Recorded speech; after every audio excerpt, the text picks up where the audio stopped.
Well, more than 2.6 million people are now thought to have fled Ukraine. And as you would expect, the nearest countries have accepted the most refugees. More than 1 million have arrived in Poland alone.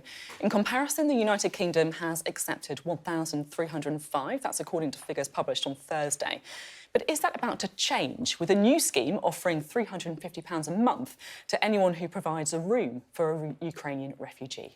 Well, we'll find out. We're joined now by the Levelling Up Secretary, Michael Gove, to explain more. Thank you very much for being with us. Good morning. I'm keen to get to the latest scheme in just a moment. But first, yes. Is there an update you can give to us on what the latest military situation is in Ukraine?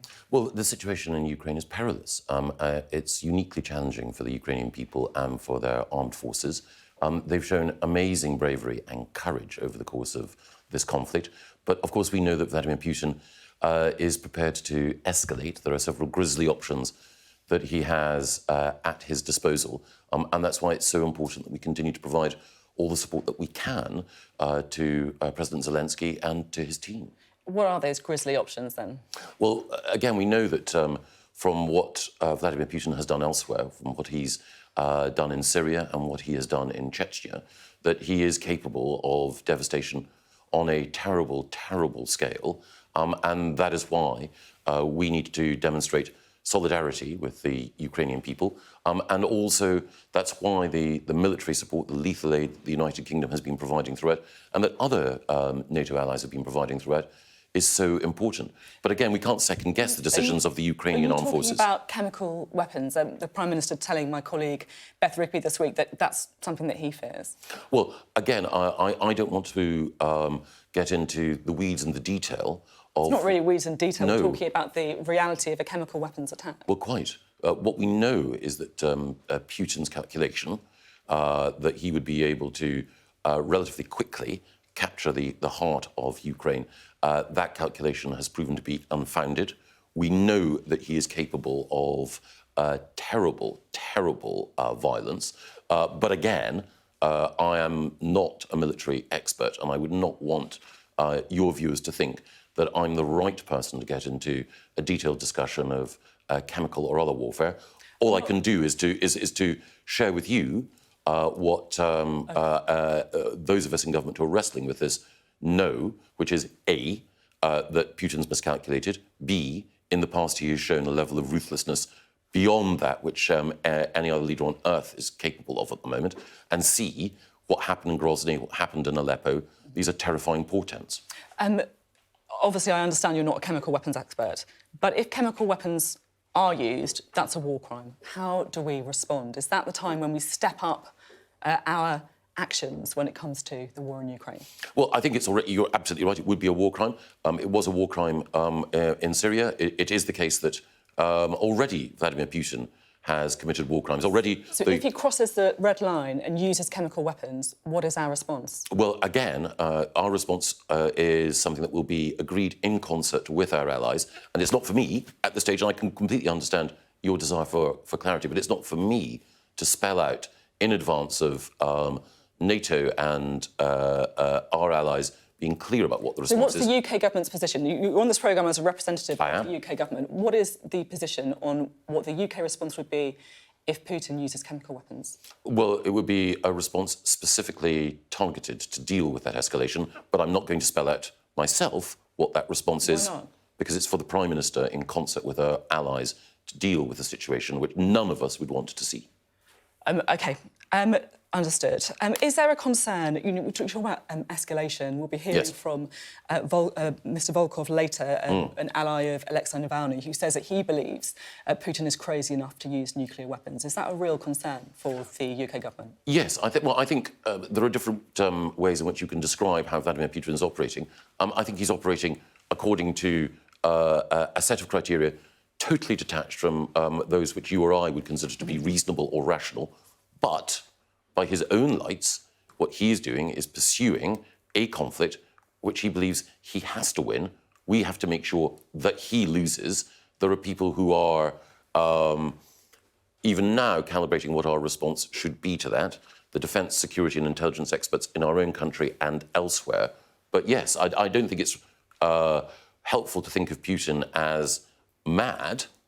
I think what we do need to think of him as, and indeed we do need to recognise, is someone whose ruthlessness takes them into a moral sphere that the rest of us would find almost impossible to conceive of. And that moral sphere could include the use of nuclear weapons, in your view? Well, again, it's not for me to get into some of the detailed judgments about the correct military response, because, again... it's not really detail, is it? This is a huge, and very clear question. Is that a real concern for the UK government? Well, Russia is a nuclear-armed power. Its military doctrine clearly has a set of steps by which they can move to that. We're in perilous territory, but by definition, when you're talking about weapons of such horrific potential, and when you're talking about strategy and diplomacy of such delicacy, then someone like me shouldn't intrude into these calculations. This is a matter for heads of government and for those with direct military experience. And that's why I hope you'll excuse my caution when we're dealing with such momentous and potentially terrifying escalation. OK. We're going to move on to refugees and the scheme you're announcing now. Do you have an update on the number of refugees from Ukraine that the UK has accepted? Yes, we've had more than 300,000 visas that have been issued. And, of course, it's important to recognise that from Tuesday, I'm talking about the family scheme, from Tuesday, it will be the case that the majority of people will no longer need to apply for visas at visa application centres. We'll accept Ukrainian passports. People will be able to come into this country, and as well as the number of people who are coming in through the family scheme, which has rapidly expanded. As you mentioned right at the beginning of the programme, there's a new Homes for Ukraine scheme, which also has no cap to the number of people who can come here. So just to clarify, 300,000 visas, that's up from 1,305 on Thursday, is that correct? It's 3,000, more than 3,000 visas. More than 3,000, right. I was about to say, that is quite a very fast escalation otherwise. Just explain what your new idea is to try and help refugees come to the UK. Well, we want to make sure that every available bed that we have in this country that can be made available, every available home that can be made available to those who are fleeing persecution is mobilised. We know that there are a large number of people in this country, generous-hearted and in a position to provide homes, and businesses and charities as well. So what we're doing is saying we, the government, will act in solidarity and in cooperation with you. We will provide not just a payment, but we will also make sure that people who come here have the chance to work and get the support from the NHS, from education and from other services that they need. So the idea is that you register an interest from tomorrow, Monday. Are you going to be registering an interest yourself? Well, I'm exploring what I can do, yes. And I think there'll be lots of people, I understand the leader of the Labour Party as well, are looking to see what they can do. So you will be signing up to try and offer a room? Well, again, I'm going to make sure that I do everything I can as an individual to support. And again, each individual will have their own circumstances. It is the case that something like 1 in 10 UK citizens, which is an amazing amount, have said that they want to do something to help, but we want to make sure that people are in a position to help, because inevitably it's a significant commitment. And I recognise that we need to operate in different ways and in different phases to help people who are fleeing persecution. So are you offering a room? I'm still not completely clear. Well, I'm in the process of seeking to see what I can do, yes. And again, as with so many things, I think that there are individuals whose own family circumstances mean that they can or can't move as quickly as they'd like. Right, let's talk numbers. You say it's uncapped, but you must have done some modelling. What's your estimate for the number of people who could come to the UK through this scheme? Tens of thousands.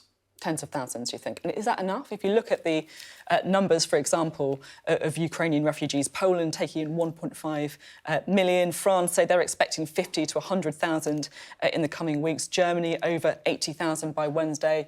It still feels, tens of thousands. It's relatively no numbers. If you look at the level of the crisis and the number of children, elderly, extremely vulnerable refugees, is that really enough?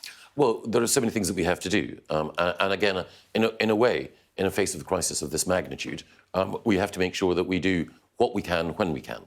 And that's why our approach is phased. It's also why it's alongside the humanitarian support that we're giving. So earlier this week, leaders from 4 of the countries closest to Ukraine were meeting with the Prime Minister, and they were grateful to Britain for providing what's needed most now, which is humanitarian aid to those countries on the front line who've taken such a, as you quite rightly point out, huge influx of individuals.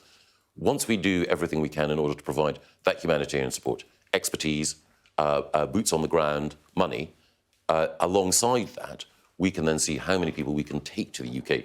And again, many of the people who are there will want to, at the moment, stay close to Ukraine. It is the case that for family and other reasons, there'll be many people who will want to stay in Poland, Slovakia, or Romania. But of course, there are many others whom we can accommodate here, who can come here, and to whom we wish to give a warm welcome.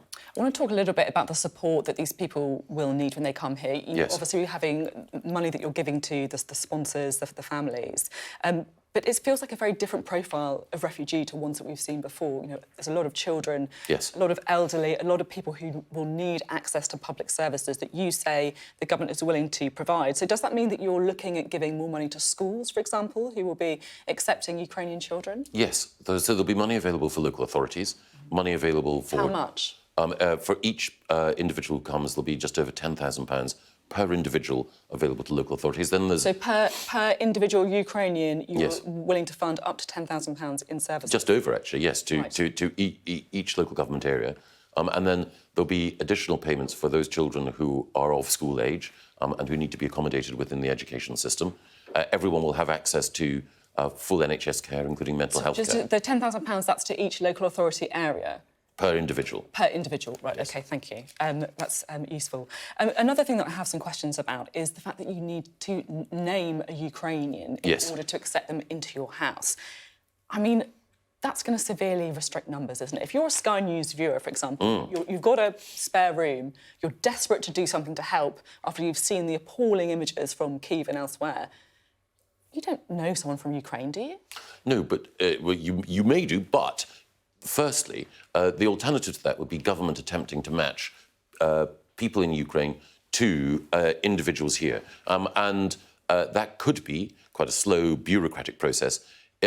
We know that there are charities, and we're working with them, that are helping to identify people on the ground and helping to identify people here to create that matching process. So rather than it being simply government on its own, we want to make sure that the web of individual connections and the good-heartedness of those who are supporting charities can help here. So we know that, for example, there will be churches and faith groups, that we know that there will be Jewish groups, we know that there will be groups like Stonewall and others that will be doing everything they can to identify individuals who can benefit and individuals who want to help. Is there a concern that people could effectively match up with people on social media? So you see someone on Instagram or on Twitter and you could try and form links that way? Yes. Is that part of the idea? Yes. And is there safeguarding concerns over that you can effectively choose, if you like, a vulnerable refugee that you may have seen on Instagram or Twitter to come into your personal home? Well, one of the reasons why we are operating the system in the way that we are is precisely for that reason. We absolutely do need to make sure, first of all, that the people in Ukraine are who they say they are, so there needs to be some security checks there. There's been understandable concern about this scheme being exploited possibly by criminal elements. So that's the first thing. Then the second thing is we do need to make sure that people here are who, are in a position to provide that support, which is why there will need to be security checks as well to make sure that those, and I think it would only ever be a tiny minority, but still, those who might be intent on exploitation can be prevented from abusing the system. And how quickly is all this going to happen? When could we expect to see the first refugees entering the UK under the scheme? People can register their interest on Monday. Matching will be taking place from Friday. I would expect that in a week's time we'll see the first people coming here under the scheme. Now, honestly, has there been a bit of disagreement in government over this? Because there's been reports of Number 10 blocking Home Office schemes. It feels as if it's taken quite a long time to get to this point. Has there been any disagreement behind the scenes about the best way to proceed? No, what there's been is a very focused, determined effort to get a scheme that works and meets the need of the hour. So, people who are close politics watchers will have seen and know that I've been working very closely with the Home Secretary throughout in order to make sure that this scheme can work. And it requires all of government. So it is the Home Office, quite rightly, that is responsible for our security, for making sure the areas that we've just mentioned, that the people coming here are the right people, that the people presenting are the right people. You can look at me in the eye and say you've got full confidence in the Home Office to deliver the scheme? Yeah, totally. OK. A couple more questions before we end. How hopeful are you that the talks between Russia and Ukraine could end in a resolution? Is there any compromise deal that you can see being struck? I pray that we can have peace, but it's difficult to see what a compromise deal would look like. OK. And there's questions in the Sunday Times about Evgeny Lebedev. This is the newspaper owner. Yes. Son of a former KGB agent, given a peerage by Boris Johnson that the security services raised questions about. And it's also come out that back in 2013, the head of MI6 refused to meet him. If this is a man, he obviously denies any security risk, but if this is a man who the security services have repeatedly raised concerns about, has the Prime Minister behaved a bit foolishly, to say the least here?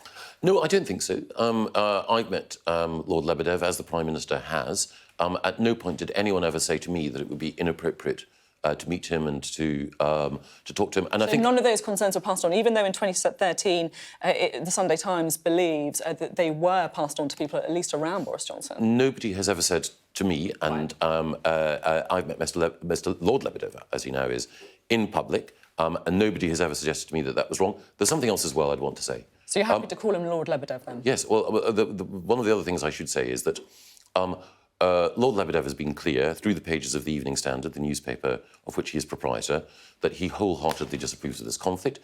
He's been critical of Vladimir Putin's actions. I think one of the things that Vladimir Putin would like us to do is to have an approach in the UK where we said that everyone of Russian ancestry was somehow... That's not what we're saying, is it? This is somebody who the security services have intervened over the peerage. The head of MI6 refused to meet. Oh, quite. And this is not just some normal Russian person who lives on your street, is it? No, but it's also the case that, again, I think it's appropriate to recognise that what Putin wants to do is to divide us in this way. Again, the Sunday Times are reporting things today. They're news to me. But, of course, I take account fully of the integrity of their reporting. OK, just finally, the Prime Minister expected to travel to Saudi Arabia next week for talking on oil, trying to move the UK away from dependence on Russia from Russian energy. Now, of course, this comes as Saudi Arabia announces the execution of 81 men, one of the biggest mass executions for decades. Are you comfortable with the UK relying on oil from Saudi Arabia? Well, we have to rely on oil from a number of countries, many of whose human rights records we wouldn't, in fact, we don't approve of. Every time a UK government minister is in Saudi Arabia, we raise human rights concerns alongside the other work that we do. I guess we sell arms to Saudi Arabia. What's a little oil? Well, again, Saudi Arabia is a security partner of the United Kingdom. I think that there are human rights concerns.